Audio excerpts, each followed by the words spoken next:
You're listening to the Slavic Literature Pod, your shelf help guide to all things Slavic.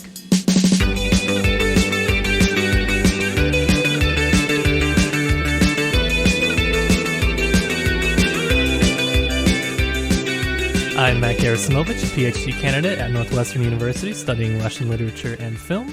And I'm Cameron Lalana, literature enthusiast and a guy working in media. This is the podcast for people who want to learn more about Slavic literature, art, and culture. Every episode, we're going to be bringing you the background and analysis you'll need to know and understand these works. If you're interested in supporting us, you can head on over to our website, slaviclitpod.com. All right, Matt, what are we getting into this week? This week, we're going to be covering On the Way, a sketch by Nadezhda Khvoshchinskaya. And that is a name which we promise you, it's one of those ones where it looks weird until you look at it in Cyrillic, and then you think, wow, that makes so much more sense. Why did we transliterate it this way? And then somewhere out there, transliterator with cackles, knowing they once again got someone. They got me. They got me good. They got you good. Most times that I've tried saying this. Right. Yeah, so, right. Matt, some people may be wondering, who is Nadezhda Khvoshchinskaya? That's probably not a name most people have heard. No, it's actually, believe it or not, she's actually pretty well known in Russia, I would say. I polled some of my Russian friends for this, and they said, heard of her, have not read her. Sure. And that was the general gist that I had gotten. Sure. And so it is a very interesting case. She was at one point the third highest paid writer behind Tolstoy and Turgenev. In the 1870s, she was paid about 300 rubles for each printer sheet, whereas writers like Dostoevsky were paid only 250 rubles per sheet at this time. So she was paid a lot, and it's not just because people thought, wow, she's a really good writer, we should pay her a lot of money. The pay is pretty much determined by how much they were able to sell her work. So it was not only well respected, but it was actually well read by her contemporaries. And we'll get into why she kind of falls off a little bit later. It's kind of an interesting theorization of that. But we kind of, as the Slavic Lit Pod now, are trying to, I would say, reconceptualize the 19th century a little bit. Try to make it a little bit more complete in our thinking. Mm-hmm. And the fact that most people are not aware of this name, myself included, until we really started doing research on this, is not good. Right. To have somebody who was so prolific in her own time that is no longer remembered for really no reason is not something that we should be proud of. And we must venture forward and, recapture what was lost here, because this was a really great story and I really enjoyed it. Yeah, and speaking of recapturing what was lost, let's talk about looking back at childhood. That was a good transition, wasn't it? Thank you. Yeah, no, that was a great setup. Thank you. Mm-hmm. So let's talk a little bit about the story very briefly. Then let's talk about Khvoshchinskaya herself a little bit. So this is a short story. It's fairly simple. I think most of you have probably read a similar story type to this. It's about someone who has some business to take care of in their old hometown. It's been many years since they've been back there, so they return and they're overwhelmed with these memories of childhood, of their more carefree days when they had few to no responsibilities other than to, have fun, really. I mean, this person, the unnamed narrator, has a pretty happy childhood. And as he's spending more time there, he begins to think back on his closest childhood friend, this young woman, or young girl at the time, Nadenka. What you really need to know about Nadenka is that she's someone who's got like a very, this whole story really is sketching out her kind of inner life and the way she sees the world, very much larger than life. I think the short story describes her as seeing everything as having its own like internal sense of life, every object, every item, having great fantasies, reading a lot, being able to capture all the lessons that this slightly older narrator than her, he's I think a year or two older than her, she kind of teaches her and she catches on to everything really fast. And she seems to have this sort of ethereal quality, which even to today, he thinks back on her, he's kind of, Nadenka, after the childhood, he kind of became less interesting, less of a reader, less to her interest. So they kind of, at some point in their childhood, split up to no longer hang out. And so for him, this unnamed narrator, Nadenka, is representative of not only herself as a child, but also like some kind of person who is still hanging on to that sense of childishness that he has lost and bemoans losing. And he doesn't actually know what's happened to her, but he fantasizes about who this adult might be. as he carries on his business in the town, he reconnects with some people. He begins to move from his lighthearted reflections of remembering childhood to remembering why a little bit. He's become more jaded over time, remembering not only the nice things about the town, but even many of the quite ugly things about the people in the town, which is a marked movement from the early tone of the text. And while doing business, he inquires after Nadenka and happens to find out that a few years back, she ended up being married to an older landowner, having a child, and then eventually dying. So, at this point, the narrator kind of reflects and as we'll talk about, thinks, oh, I guess perhaps it was a good thing that she died, that she passed, that she is no longer in this world. And before leaving town, after finishing up his business, an old woman approaches him and asks him for some help getting this young boy into is it into a school? Yeah, asking for money, some help in getting him into St. Petersburg. Yes, yeah, exactly. And he's like, why is this old woman bothering me? And after a while, he realizes, oh, this is Nadenka's, this is her mother. And this child, this is Nadenka's child. And he looks in his eyes, trying to find some sense of the friend he had, and seeing nothing, feels this strange sort of way and turns away and leaves without helping them. And that's where this story concludes. Really happy one. Very happy one. I love this story though. No, it's great. I thought it was fantastic. I mean, as we were talking about before the podcast, it draws to mind so many. It's a very familiar type of story, but told very interestingly. And I'm ready to get into that. But before we do, Matt, maybe it would behoove us to learn a little bit more about Khvoshchinskaya. It might behoove. It just might.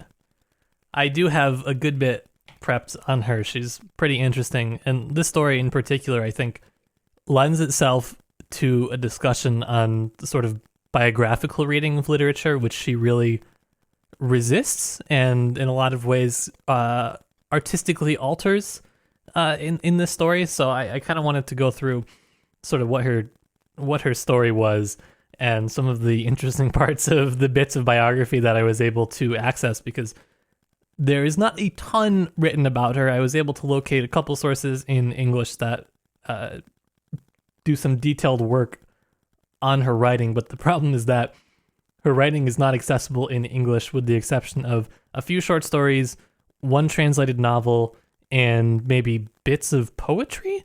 But even in Russian, her own poetry still is not definitively published. There's no definitive collected works of poetry. Of prose, I believe there is. Of poetry, some of it is still locked in her journals, in archives, just waiting for somebody to find and publish and trace. So if that sounds interesting to you, there's your dissertation topic. So Khvoshchinskaya, she was born in central Russia in 1824, and she was kind of in this, spent a lot of time in the provinces.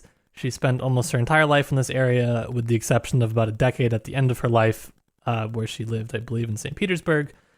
And she comes from a family of generally well-educated people, well-to-do. They're not, super old, aristocratic, manorial nobility, but they're doing okay, basically.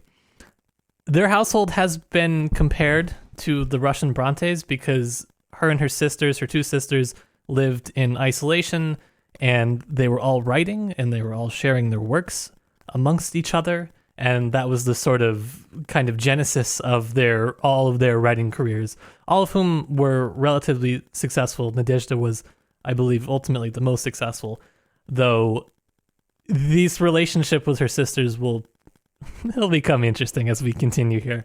Her father was good to them by all accounts, right? They were educated at home. She knew multiple languages. She taught herself Latin and Italian. By all accounts that I could find throughout her childhood, she was treated as an equal by her father in her home, which is not something that is super common.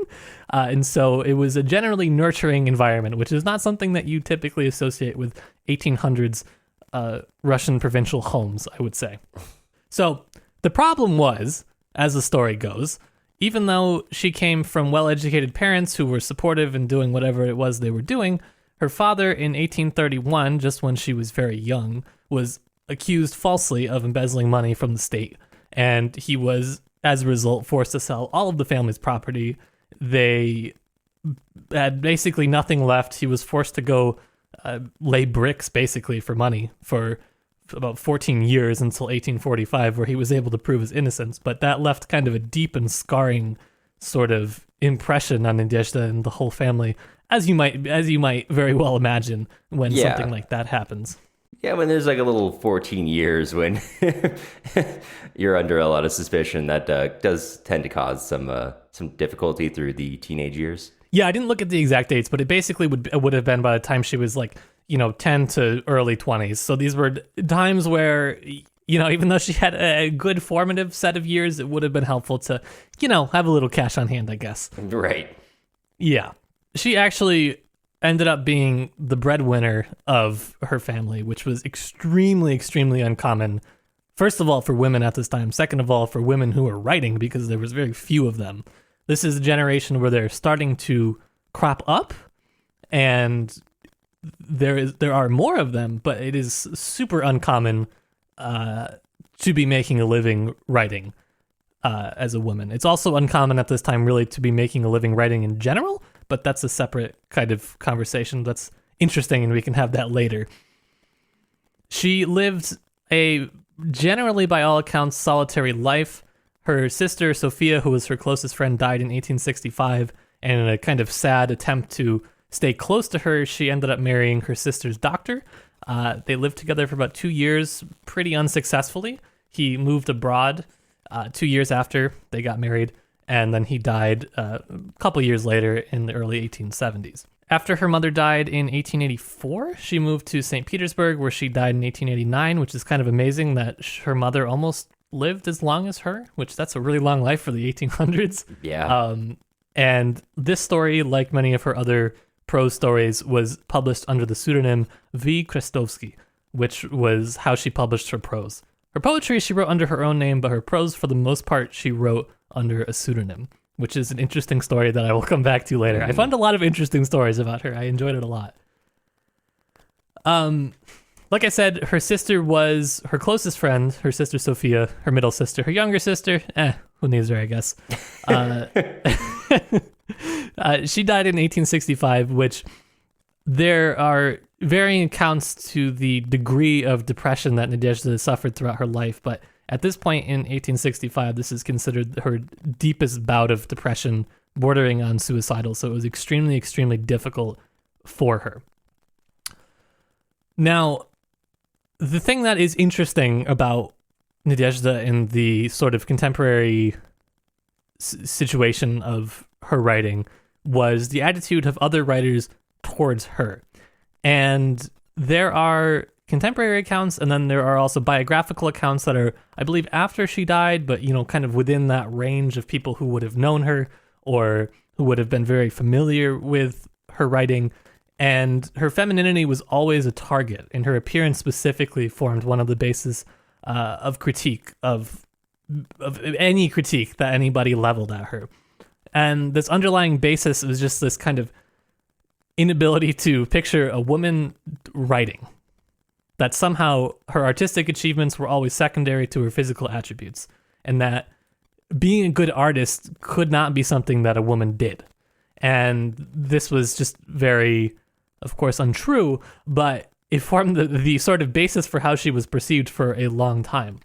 And this is interesting that I think her femininity and her womanhood, you could say, was critiqued on these grounds, and there was something that seemed to be missed by a lot of people writing biographies. And because she lived quite a private life, we can't 100% say this, but it's a little bit of a historical wink, I think. The last 10 years of her life, when she was living in St. Petersburg, she was living with another woman who she, as the historians say, was very good friends with, wink, wink. They don't say wink, wink, I do. No, I think they write it into the history books. Yeah, I wrote it into the history books. I did. Usually as a footnote, not to get in the way, but... Yeah, throughout her life, there were a number of very intense relationships with other women that frequently spurred her to write. And sex aside, her creativity is generally linked to these relationships. When her sister Sophia went away to study, she had another, friend locally who they would write with.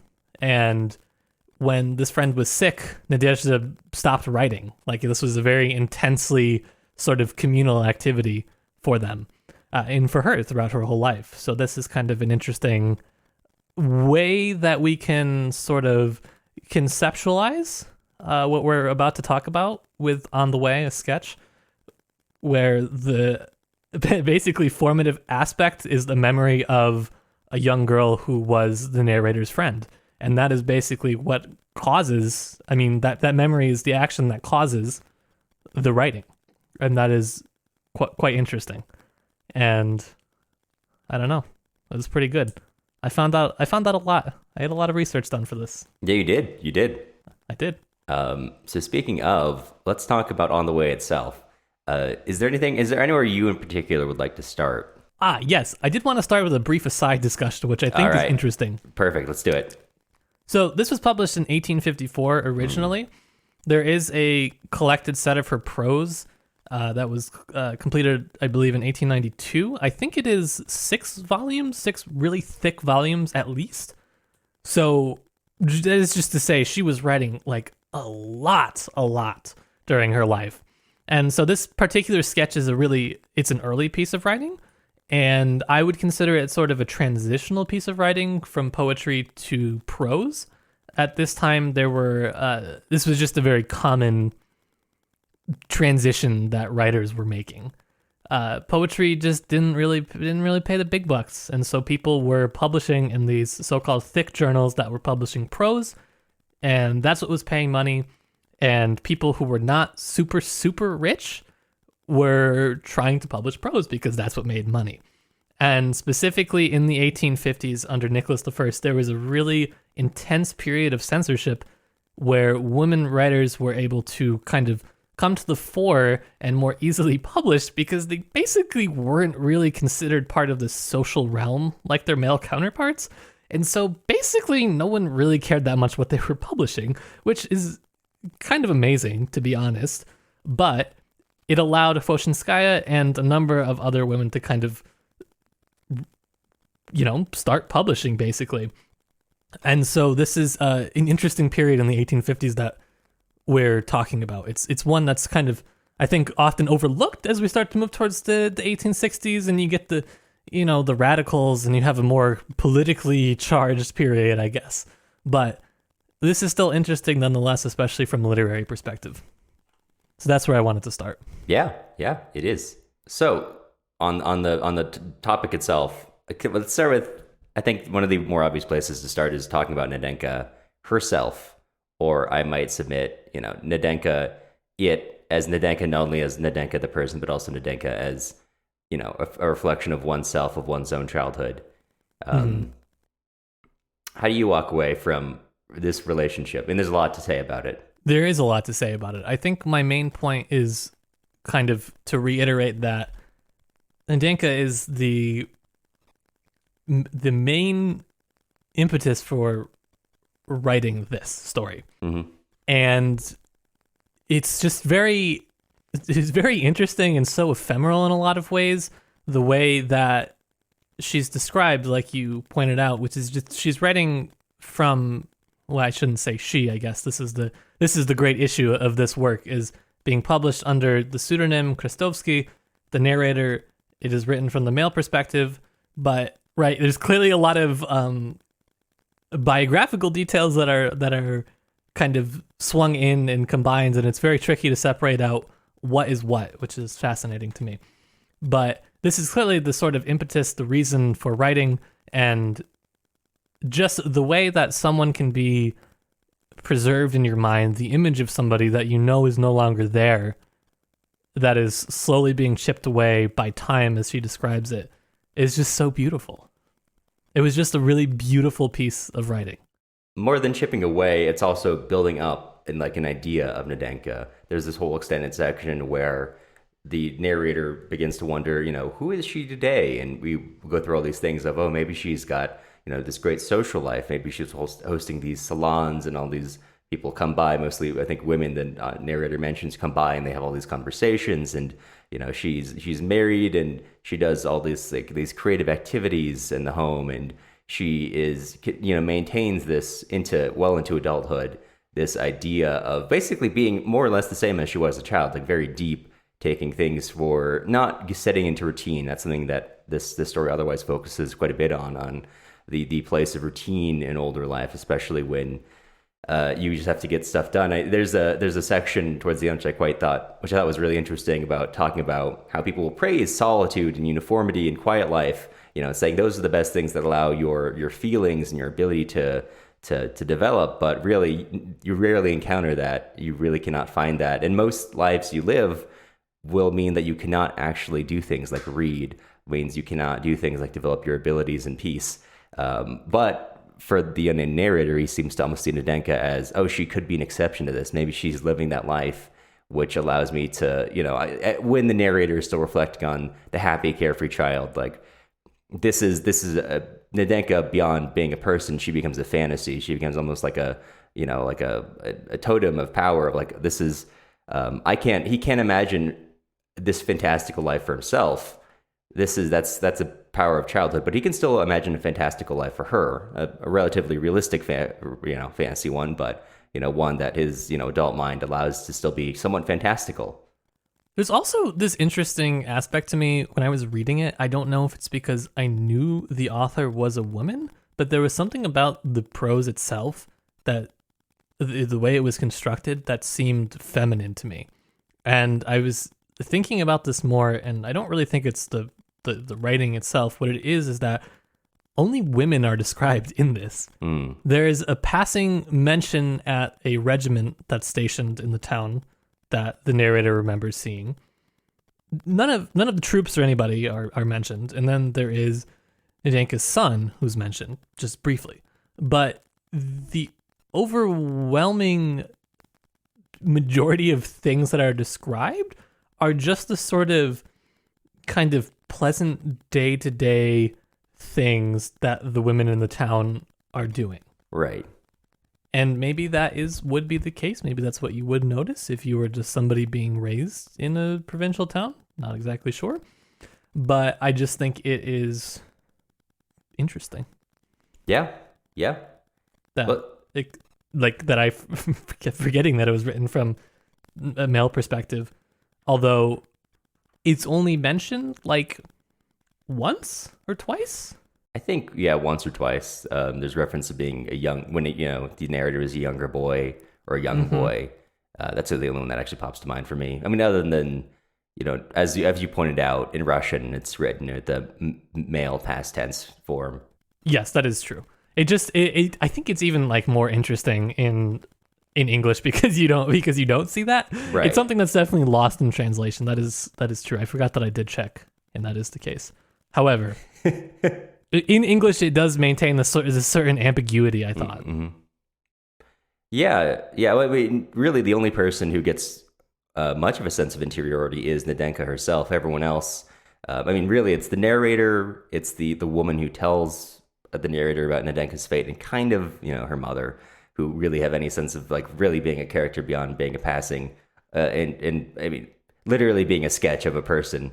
Only Nadenka gets like that real interiority, which I mean, in some ways, a lot of what the narrator talks about is how much you kind of lose that interiority as you get into the routine of life as you get older. See, I think it's interesting, and this is why I feel like it's this sort of, I don't know, maintains this almost like postmodern element in just the vaguest sense of the word, is that I don't really think anybody gets interiority. Everybody is through Nadezhda's own perception of them and the way that she remembers them, and the way that time has altered that perception that she notes. Now being able to understand why Nadenka may have acted the way that she did at a certain period of time, it's only through her own reflection that she's able to give any sort of interiority to the other characters. And that is what is so fascinating about just like the structure of this whole thing. That's true. I mean, I guess really kind of the whole thing is a fantasy of sorts. Like every aspect from the narrator's point of view, it's looking at Nadenka as a child, as from the outside, looking at Nadenka as a fantasy when she becomes older, not really caring about anyone else in the story so much, other than saying, I wasn't too interested in them. And the narrator, also even the people in the town, they aren't. I mean, toward the very beginning, you are like presented a literal like, what am I seeing on the way in? But also like the entire tone of the town changes as the narrator's going through his reflections. When it starts off, he comes back into town thinking of the happiest parts of childhood, and the whole town seems kind of fantastical. And wow, isn't it so good to be back? And then after you go through the first round of recollecting Nadenka, suddenly the narrator, now thinking about growing up, then turns to, oh, I forgot these other things about the town, and this whole town takes on this darker character, and then it kind of resolves at the end of the story of more of a like an even like I forgot that. Now I remember that the people are a little lackluster, but also they're no better, but they're also no worse than people in other towns. This is just how people are everywhere, and it kind of mellows out. So like even the town itself doesn't really get a straightforward description. It's entirely filtered through the narrator's emotions at that moment towards the world around them. It's a very constructed world. Yeah, I thought it was a good kind of look at provincial life, I guess, or the memory of provincial life, because it goes from this sort of idealized version of what it means to live amongst all of this nature and with all of these people, and then it sort of hardens throughout the story by the end of the story, for sure. And it hardens, I think, at the very end with Nadenka's son turning away, as if frightened, mistrustfully, the narrator says. And it's sort of I feel like it's sort of this town, this way of life, rejecting her or him, the narrator at least, right, as seeing the narrator as no longer part of this. I mean, there's probably many interpretations, but that's one. Yeah. And I want to come back to that. I want to talk more about Nadenka's death, but before we do that, let's take a quick break for everyone who's been here for a little bit. So now's a good time to go get a glass of water, and we'll be back in just a second. This episode is brought to you by us. You can support independent podcasting like ours by heading to our website, slaviclitpod.com. You'll get access to the notes we use to make this episode, including links to all of these secondary sources mentioned. If you want to support the show but don't want to spend any of your hard-earned doubloons, you can join our email list for free at slaviclitpod.com, or you can leave us a nice review wherever you get your podcasts. Questions, comments, concerns, or maybe you just want to appear on our Office Hours podcast, drop us a line. You can reach our voicemail at 209-800-3944.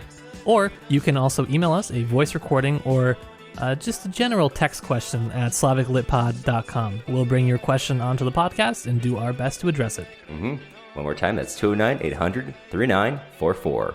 If you buy now, for just 2 installments of $19.99, you can actually get the bonus. No, let's get back to the podcast. Let's talk about Nadenka's death a little more, if that works for you. It works great for me. Okay, perfect. Because I'm still thinking about it. I'm still thinking about what this means. Because so the exact phrasing is, let me grab the exact page. I have the exact line of when he learns her death, but I don't have the context. Oh yeah. So the exact context is, as this narrator learns, especially in the context of learning that she had a child, he begins to feel this weird sense of pain and thinks about her and her relationship to that child, thinking like, oh, he couldn't have been an amusement for you. You couldn't have just been dressing him up. You saw in him a soul, like you saw many other deeper things.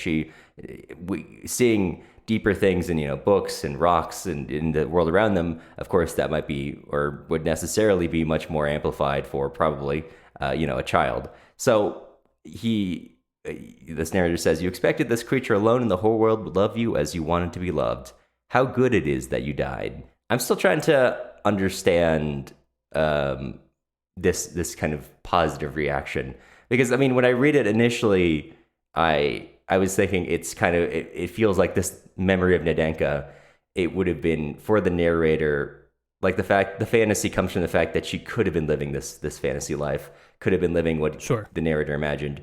And now the fact that she dies means this narrator doesn't have to face the fact that Nadenka grew up to have a life much like his own in a way. Not broad stroke speaking, to have like an adult life as people might expect you to have. I don't know. I don't entirely know how to read this positive reaction. I don't know if it's like 100% positive, but I do think you're right that the forward projection of her image of the forward projection of Nadezhda's image is what the narrator is striving to maintain. And even as the narrator is just saying, like you said, that Nadezhda's son, he couldn't have been just an amusement for you. You saw a soul which God had entrusted to you. The narrator has no idea. This is just, he's remembering a friend that he had as a child and trying to imagine how she would have been as an adult. And you don't, you don't know. Right. I mean, it's also, maybe. To your point about how little, frankly, the narrator knows about Nadezhda, when he's talking to the woman who tells him about Nadezhda's ultimate fate, she keeps saying, "Hey, don't you recognize me? Don't you know who I am?" And he says, "My memory refused to oblige. I was only afraid that this might be Nadezhda." So, couple things here. First of all, he wouldn't even recognize her if he saw her if she was alive. Right. Secondarily, I think it's really interesting that he comes upon this woman living this normal life. And I mean, there could be, I don't know exactly. He doesn't say exactly what he's afraid of. I read it as, he's afraid of coming into his fantasy, coming into contact with reality. Maybe it's that. Maybe it's that he's like, this woman doesn't measure up to who he thought Nadezhda would be, whatever it might be. But I think it's interesting that it's like, who is this? First thought, I hope it's not Nadezhda, whoever it is. Yeah. I know that kind of made me laugh too. That's who I thought it was. That's what I thought the twist was going to be, but it wasn't. Right. That would be interesting though. I think that would have been interesting to have a variant of the story where the narrator then has to come to terms with Nadezhda, who grew up to live an unexceptional. I mean, when they're children, they're imagining very like, it reads true to being young, of the two of them talking about, we're going to travel far and wide.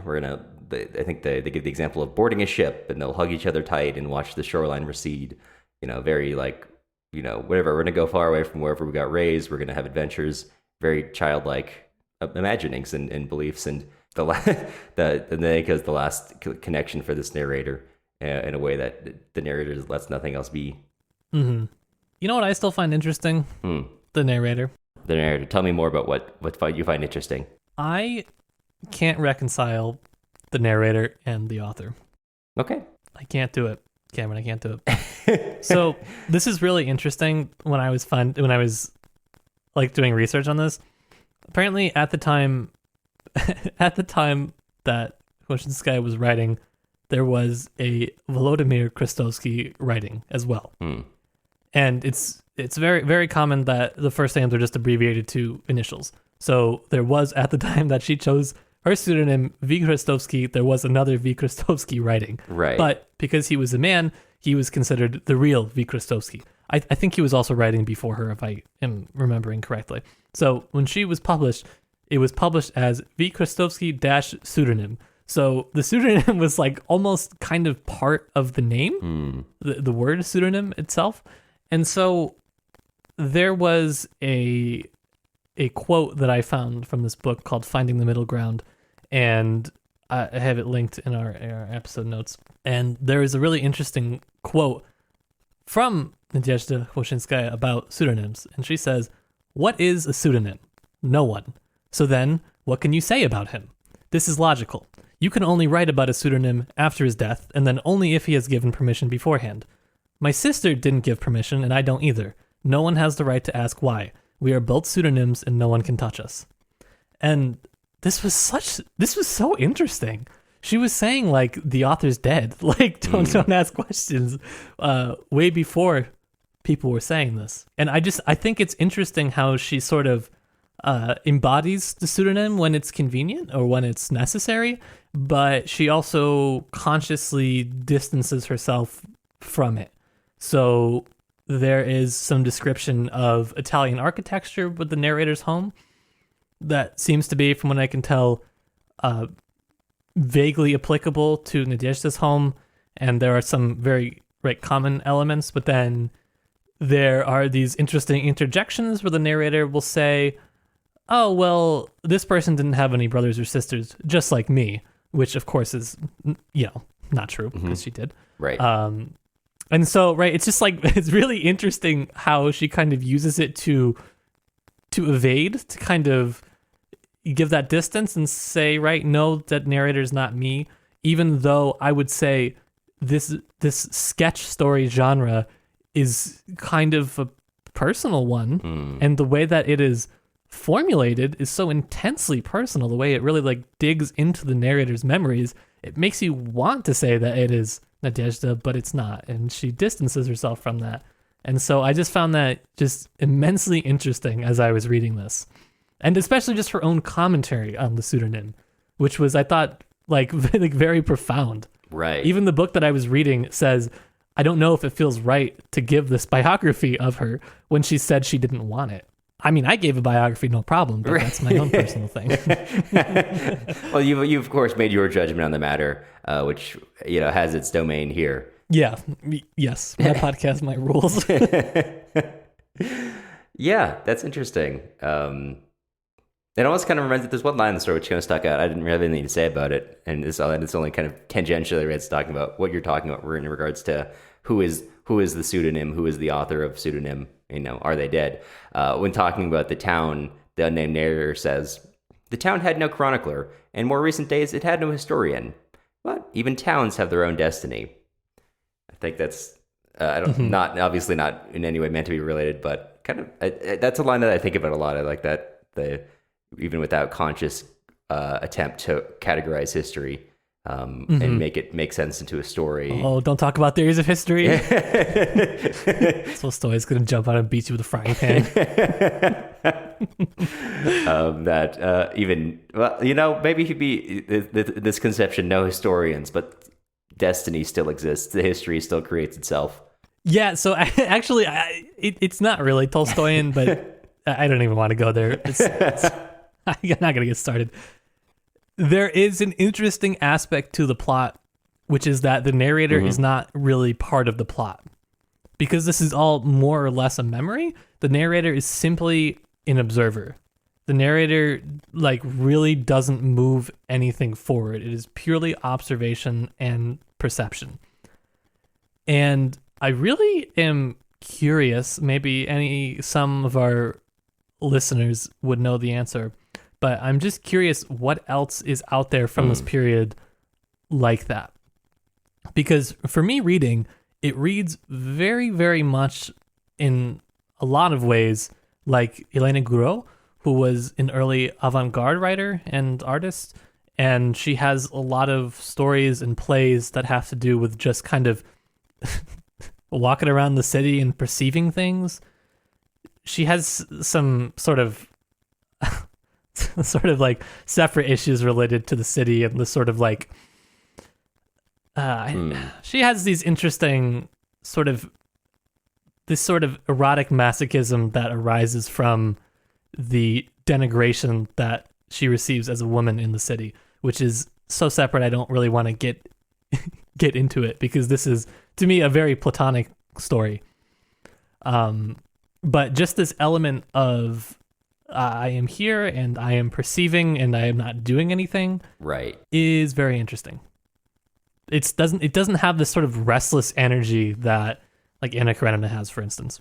Right. I mean, it's literally, it has at the beginning of the story, it opens up with, as I was traveling to my hometown, I traveled happily, but with no great hope of joy. At my age, when one's life has already taken shape and goes along its own groove, there are no expectations, at least none which excite the heart. You know what awaits you, what you will do. You're in no rush, and goes on for another 5 more comma splices. But literally, this person is barely excited to be alive. They're trudging along. Well, you bring up another interesting point, which is some of the formal peculiarities of her writing, which I was personally finding super interesting, which is one, oh my goodness, really, really long paragraphs, especially in the introduction. I think she took the phrase run-on sentences as a challenge. I like it, though. It's sort of a, so as I was doing some other research, and I didn't want to get too much into this on the form of the story, which Wikipedia at least translates the Russian word ocherk to sketch story, and I don't really exactly know if that's the best translation or even really how to describe what ocherk is in Russian literature because it's so broad. But it is described or has been described as a sort of a small form of epic, which I thought was interesting. I actually hadn't heard that previously. And there are some, you could argue, like epic devices in some ways. In this just like second paragraph, she has sort of a catalog that she gives, Khvoshchinskaya gives, as the narrator is traveling, as you said, right, with no great hope of joy. And then the narrator lays out tracks with little gullies full of water, with rattling bridges, with dikes made of brushwood and straw, with spreading willow bushes along the sides, hamlets on low rises where you could see black wattle fencing in new pine house frames, and it goes on and on and on and on and on. And it sort of reminds me of the Iliad or Odyssey, whichever one has the catalog of ships. And, one of them, surely. Sure. And this is like kind of actually like the flash forward to the thing that we're going to read next week. Actually, there's a lot of similarities in the authorial voice, actually, believe it or not. And right, so there's this almost epic catalog, except for the fact that it's like a provincial epic catalog. So it's like, it's not epic, right? It's provincial. But it does have this epic quality of the anytown-ness of it, right? That this could happen anywhere, anytime. Like you said, it's sort of an eternal story that the narrator is telling, and yeah, it's good. Yeah, it's interesting. I like that phrase you used, eternal story, because we talked about a little bit about this before we started recording, but this really struck me as a story which I've heard before and heard many times over, not as like a dig at this, being what's the word I'm looking for? Well, anyway, so not that it's like this is a dig at it, but it's interesting the way it takes it, because it's a very similar story to any number of stories for me. What jumps out are like Haruki Murakami's Norwegian Wood, which is a similar story about a person looking back on their own life and how they kind of came to be who they are, especially in a specific formative period in their life and around specific formative people. That's another interesting one, because that's another book that takes entirely in flashback, literally as like the narrator is sitting on a plane waiting to take off. The entire book takes place. You kind of forget about that between the first paragraph onward. Or also even like a Twilight Zone episode from the 50s or 60s, 59, Walking Distance, which just has this ad executive who feels that somehow his life isn't where he wants it to be, so he returns home. And if you're familiar with the Twilight Zone, of course things go wonky. He ends up in his own past, literally in the hometown of his childhood, and he's like running around like, oh my god, this is great. But as he tries to like interact with it more, he changes things about his past. And it's like a TV show from the 1950s, so it's very literal, and like accidentally knocking himself over, so he's got a scar on his knee 50 years later that he didn't have before. But the story ends on this guy's father kind of giving him a pep talk of like, I don't know who you are, but basically, the longer you stay here, you've already had your summer. Let yourself from the past have it too. By dwelling here, you're gonna mess with it. And very different message in that one. It's like, hey, don't dwell in the past, because as you look back and recollect on it, you're gonna be, in a way, debasing it by changing it, by not letting it lie in a way. So that one's like, I would say almost like a very typically American, hey, keep your chin up and keep moving forward. Well, also our kind of obsessive desire to change the past as well.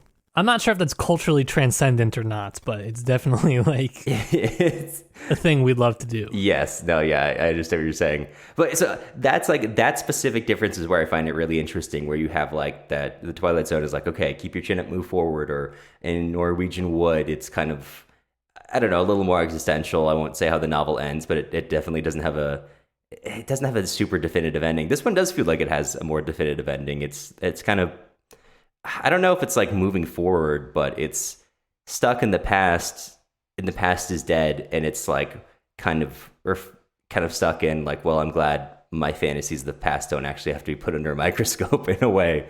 I mean, I can keep on moving with my normal life, yeah. And I don't have to engage with, I can let my childhood just I can walk away from things which might cause me to reevaluate it. Yeah, it is, but it also to me is like there is this sort of realization that it's never coming back, which is what forms this sort of like nostalgic yearning of the piece, which completely permeates it. Like you said, it feels. I think you mentioned before recording. You might have actually mentioned during too that this feels like kind of a postmodern piece, which I agree. It feels. I mean, it's questioning a lot of narrative, especially getting into questioning narratives about their own time, right? About like, hey, farming isn't everything. I mean, farming is hard work. It's not in some ways, the life that some people who are maybe a little wealthier might imagine of it being tranquil and easy. But it does feel like a shockingly. I mean, obviously there are things that literally date it, the writing style, form, all that kind of stuff. But in content, it's very interesting. It starts off a little slow, but it's a great read. Great read. I thought the discussion on narrator and author was incredibly interesting. I wish there was more written about it. Maybe I'll write more about it. We'll see. There you go. So if you want to scoop Matt on a thesis idea. Yeah, I just don't really want to read all 6 volumes of her original work that were like, the one I opened was like 900 pages, and I was like, you've got to be kidding me. All right, that's cool. Easy reading. Easy read. Yeah, is there anything else you wanted to touch on? I feel like I've talked through a lot of what I walked away from the story with. Yeah, I feel like I've hit most of my main points. I was just looking back through and seeing if I forgot anything. There's eternally more to talk about, but I think I've hit the main interests for me. Yeah, I think so too. I mean, you could go in deeper into the relationship between the narrator and the town. I think also, obviously, actually, I mentioned a line which I thought was just very funny. Even when the narrator turns to think negatively of the people, the narrator maintains they were kind people, but, quote, in reality, did these kind people deserve to be called good people? Which I think about it. Think about it. I'm going to leave you on that one from my end. But Matt, before we totally wrap up, I got to ask, you mentioned it a little bit, but let's dive in a little more. What are we tackling next week? Next week, we are going to be reading a very short story. It's called An Out-of-Tune Piano and Accordion by Sofia Andruchowicz. It's a short story that is part of the White Days. Oh, I keep calling it the White Days of Chalk. It's not. It's a short story that's part of the White Chalk of Days, the Contemporary Ukrainian Literature Series anthology.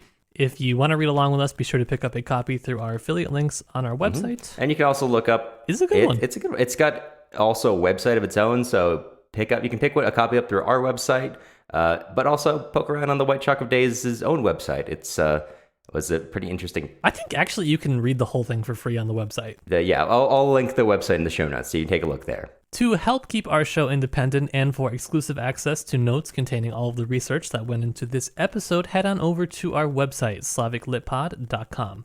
And then before we let you go, we also want to extend a sincere thank you to all of our current supporters. Cameron is going to splice your names in after, and if you're still hearing this bit, something went wrong. Nothing's going wrong, but in this case, leaving it in amused me more than taking it out, which is often how I do my editing on this podcast. This month, we are transitioning over from Patreon to our own website, hosted on Ghost. So in the future, going forward, we are going to be reading our supporters from our own website rather than Patreon. So if you are still subscribed to our Patreon, per our message on there, you should undo that. And then if you would like, you can continue over to our own website. All right, great. Well, our supporters on our own website now are Daniel, Lou, Gary, Janice, Anne, Isaac, Emily, Caitlin, Yitza, Arini, and Packrob. A lot of familiar faces on there. And hey, also, there's a free tier on there to subscribe for various things we're going to be putting out in relation to all of our episodes. You'll be able to see some parts of our show notes, some articles we're planning to put on our website. So hey, lots of reasons to go over there. But this is just Cameron from the Editing Bay telling you a couple things you could do with your life, or not. Hey, I'm not here to tell you what to do, but I am here to tell you what is in my control, and what's under my control is that we're about to go back to the podcast as it was recorded. Bye. The music used in this episode was Staraya Kino by Pirat Mocha. You can find more of their stuff on Bandcamp or Spotify. The links and spelling are in the show notes. You'll hear from us again soon.